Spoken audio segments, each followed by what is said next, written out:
En 2008, à Rio Brillante, dans le Mato Grosso do Sul, plusieurs corps disposés en croix ont été découverts, dans les endroits bonito les plus étranges de la ville. Certains avaient même des messages autour. C'était en effet une affaire de tueurs en série brésiliens. Mais personne n'était prêt à apprendre que le responsable de tout cela était un garçon de seulement 16 ans. Aujourd'hui, vous allez découvrir l'affaire de Jonathan Celestrino, le maniaque de la croix.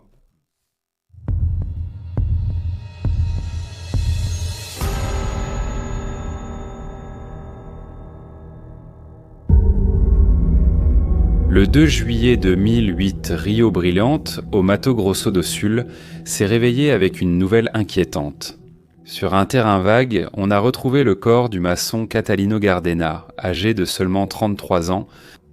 Comme si la découverte d'un homicide ne suffisait pas, le corps de la victime présentait également des caractéristiques très intrigantes. Il était en position de crucifixion et sur son corps était gravé le mot « Iesus Nazarenus Rex Judaeorum », acronyme d'une phrase en latin qui signifie « Jésus Nazaréen, roi des Juifs ». Dans une ville qui, à l'époque, comptait moins de 40 000 habitants, l'affaire a évidemment choqué toute la population. La police n'avait pour seule piste que la victime pour tenter de retrouver le responsable. Ils n'avaient aucune idée de qui avait fait cela, ni pourquoi cela était arrivé.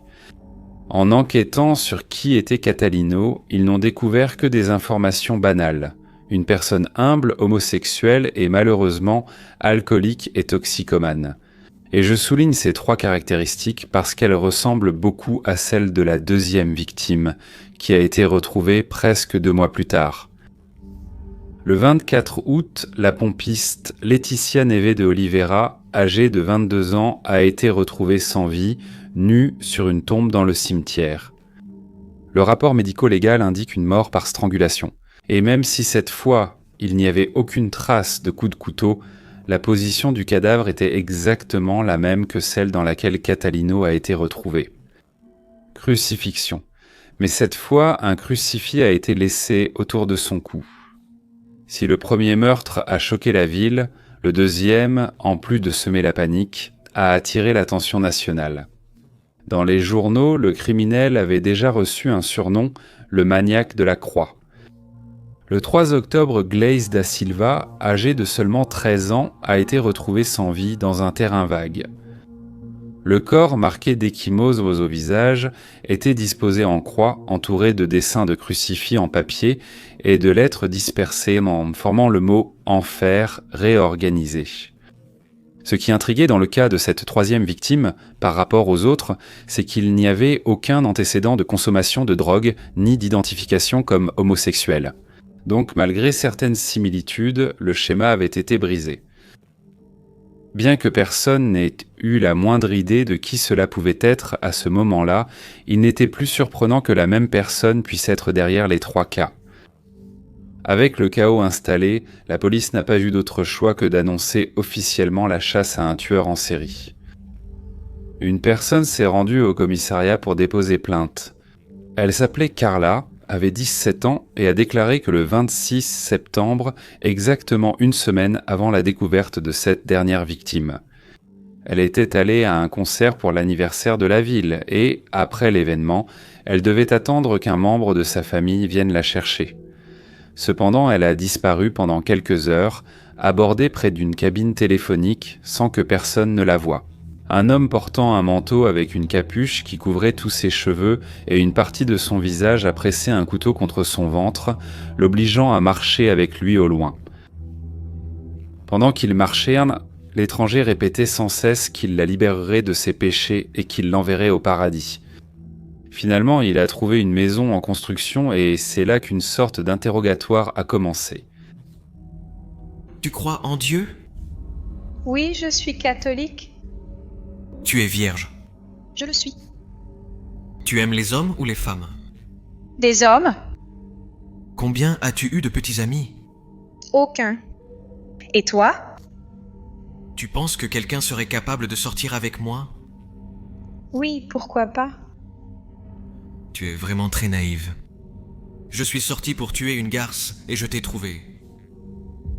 Carla a essayé de rester forte tout le temps. Elle ne voulait pas montrer de faiblesse, mais en même temps, elle ne voulait pas paraître trop sûre d'elle. Parmi les questions, le criminel parlait principalement d'orientation sexuelle, de valeurs sociales et de famille. À la fin, il a décidé que la jeune fille était une personne pure et, pour cette raison, il a pensé qu'il devait la libérer. Mais pas sans lui promettre qu'il reviendrait l'attaquer, elle ou un membre de sa famille, si elle en parlait à quelqu'un, si elle racontait à quelqu'un ce qui venait de se passer. Dans les jours qui ont suivi, Carla a vécu dans la terreur. Elle avait peur de sortir seule de chez elle, mais elle a gardé secrète cette rencontre avec le maniaque. Ce n'est que lorsque la victime suivante a été retrouvée que Carla a compris que si elle gardait le silence plus longtemps, de nouvelles victimes pourraient apparaître. Mais malheureusement, tout ce que je viens de raconter était tout ce qu'elle avait à dire. Carla n'a pas pu bien voir le visage du jeune homme parce qu'il faisait sombre, et elle ne savait pas à quoi ressemblaient ses cheveux, car il ne retirait jamais sa capuche. La seule chose qu'elle savait, c'était à peu près sa taille et sa voix, qui semblaient être celles de quelqu'un entre 17 et 20 ans. En poursuivant l'enquête et en analysant maintenant le profil des victimes sur les réseaux sociaux, une piste possible a été trouvée. Parmi les messages de condoléances pour la mort de Glace, l'un attirait l'attention. Un message laissé par le profil Dogel 666 ou Chien Enfer 666 disait ceci. Les morts ne reçoivent pas de script, bande de malades? Script, pour ceux qui n'ont pas compris, à l'époque d'Orkut, c'est ainsi qu'on appelait les publications sur ce réseau social. Ce n'est pas seulement ce commentaire insensible qui a attiré l'attention de la police. Les communautés auxquelles le profil appartenait aussi. J'adore les cadavres, je suis sataniste, mort au gothique, salope, cimetière, ma seconde maison, etc. Le profil de cette publication appartenait à un jeune homme déjà connu de beaucoup, Dionatan Celestrino, le garçon gothique de la ville.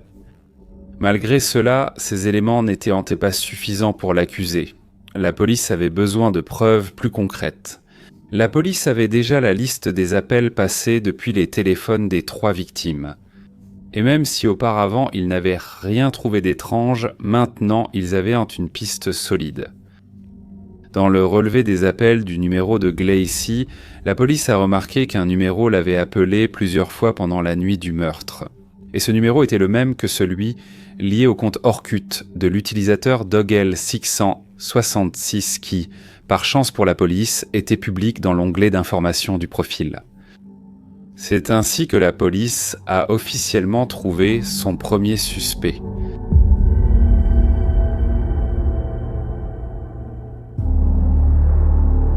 Dionatan Celestrino, né en 92 à Rio Brillante, où tous les crimes ont eu lieu, est fils d'une enseignante du public.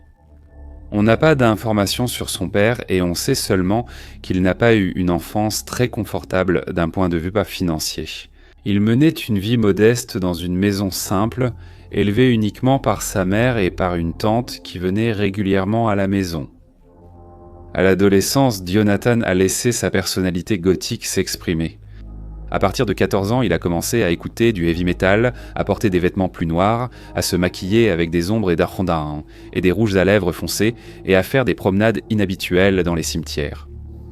Le jeune homme était rejeté par beaucoup en raison de sa personnalité, surtout qu'il vivait dans l'intérieur d'un état où rien de cela n'était jugé normal. En conséquence, le jeune homme errait seul dans les coins et n'avait pas d'amis. Du moins pas dans le monde réel, car sur Internet, il passait beaucoup de temps dans les communautés d'Orkut, où il correspondait avec certaines personnes et avait même une petite amie virtuelle. Catalino, la première victime, était justement son voisin. Le lendemain de sa découverte, la police a frappé à la porte de Dionatan pour obtenir des informations sur les habitants du quartier, mais lui et sa mère ont déclaré ne rien savoir. Même pendant la terreur qui régnait dans la ville, avec un tueur en série en liberté, Dionatan continuait à faire ses longues promenades et sorties nocturnes sans se soucier du danger.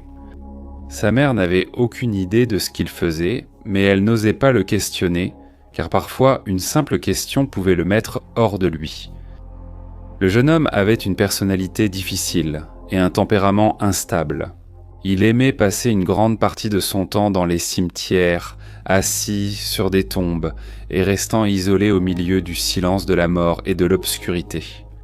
À la maison, il passait la plupart de son temps enfermé dans sa chambre, un endroit où même sa mère n'était pas autorisée à entrer. Elle ignorait que cette interdiction visait à empêcher que ses secrets les plus sombres ne soient découverts. Sur Orkut, sous le pseudonyme de Dog-L 666 Dionathan, publiait des photos de lui, parfois des selfies, parfois posant sur des tombes ou encore certains de ses dessins macabres. Et c'est en utilisant ce réseau social qu'à 16 ans, il a publié un message sur le profil de Glace, qui a déclenché les soupçons de la police.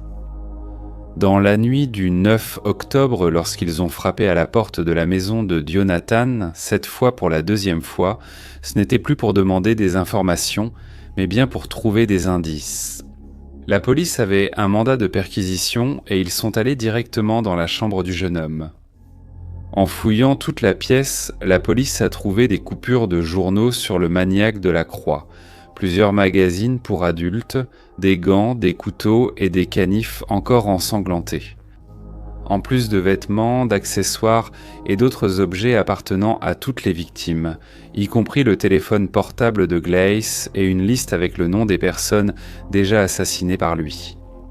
Et pour ajouter à la folie des objets qu'on trouvait dans cette pièce, une photo du maniaque du parc était collée au mur de la chambre.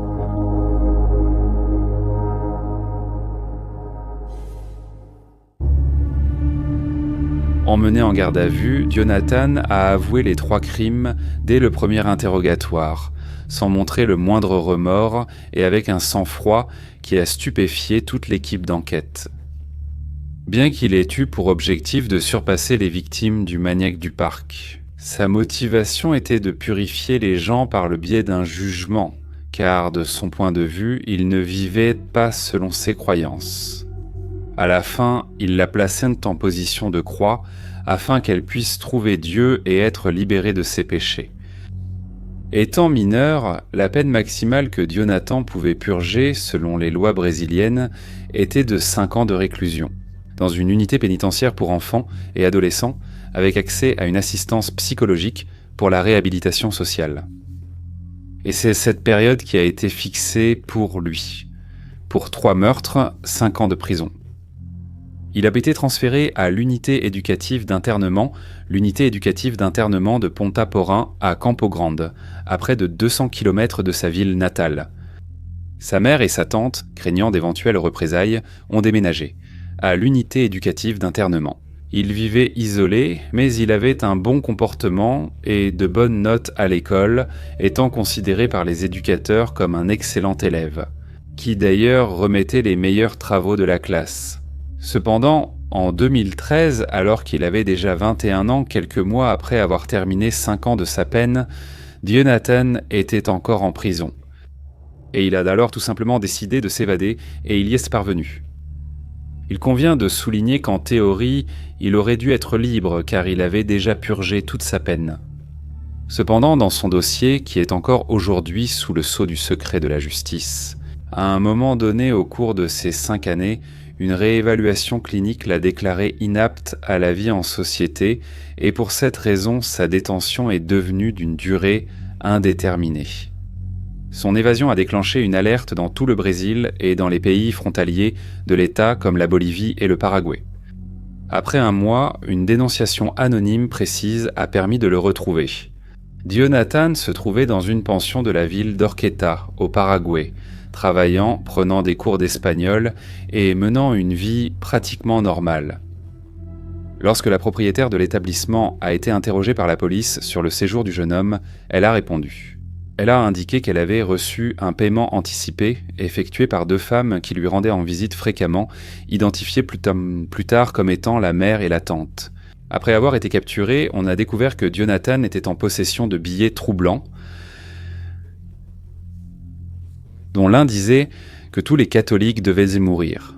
Sur son téléphone portable, des messages ont révélé un rendez-vous avec un adolescent de 14 ans prévu pour cette même semaine. Extradé au Brésil, Dionathan a été arrêté à nouveau. alors qu'il était encore au commissariat. Il a failli être tué par une balle qui a frôlé son visage, tirée par un policier. L'épisode a été jugé et ce policier a reçu une lourde peine, puisque bien qu'il ait été considéré que c'était un accident, entre guillemets, ce n'était pas un accident complet. Le policier menaçait le jeune homme depuis des jours en pointant son arme sur lui. Par décision de justice, Dionatan a été transféré dans une aile psychiatrique de l'Institut pénitentiaire de Campo Grande, où il demeure encore aujourd'hui. Là-bas, il a utilisé la salle d'études à distance pour suivre un cursus en gestion environnementale à l'Université catholique Dom Bosco, où il a obtenu son diplôme.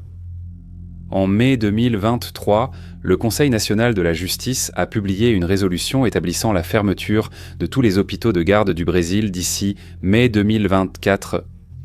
Ces hôpitaux, également connus sous le nom de asiles judiciaires, des institutions réservées aux criminels souffrant de troubles mentaux, accueillaient des détenus comme Jonathan.